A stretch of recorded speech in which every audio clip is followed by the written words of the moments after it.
Alright, ginawan ko na din ng video itong lowercase, the uppercase, and proper. So, paano po ilagay yung lowercase sa mga hindi naka-attend ng laboratory. So, equals lower, shift 9, click nyo kay John Smith, close, and then tab. Uppercase equals upper,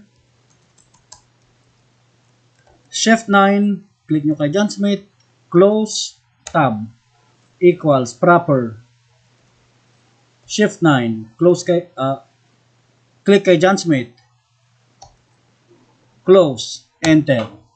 So, upon showing all the type of cases na gusto nating makita, no? So, i-drag lang natin dito sa area na to. Pag nakita nyo yung arrow na yan, na black, na cross, no? I-drag nyo na. No?